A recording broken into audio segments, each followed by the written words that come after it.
నమస్తే, నేను మీ ఈశ్వర్. ఈ6 న్యూస్ కి స్వాగతం. వార్తల్లోని ముఖ్య అంశాలు.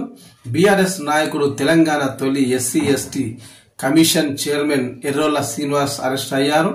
హైదరాబాద్ లోని వెస్ట్ మాడుపల్లిలో ఎర్రోల ఇంటికి వెళ్లిన జూబిలీ హిల్స్ పోలీసులు ఆయనను అదుపులోకి తీసుకుని మాసప్ ట్యాంక్ పిఎస్ కు తీసుకువెళ్లారు.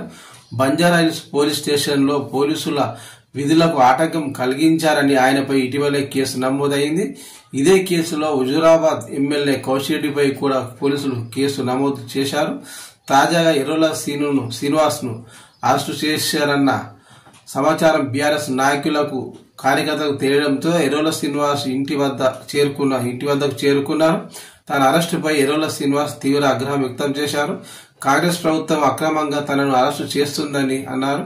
కాంగ్రెస్ ప్రభుత్వం ప్రశ్నిస్తున్న వారిని వేధిస్తుందని, 14 సంవత్సరాలు ఉద్యమంలో పాల్గొన్నానని, ఎస్సీ ఎస్టీ కమిషన్ చైర్మన్ గా పనిచేశానని చెప్పారు. తెల్లవారుజామున వచ్చి ఇంటి డోరు కొట్టడం ఏంటి అని నిలదీశారు. ప్రభుత్వం అక్రమంగా ఎన్ని కేసులు పెట్టినా, ఎంత నిర్బంధించినా ప్రశ్నిస్తూనే ఉంటారని స్పష్టం చేశారు.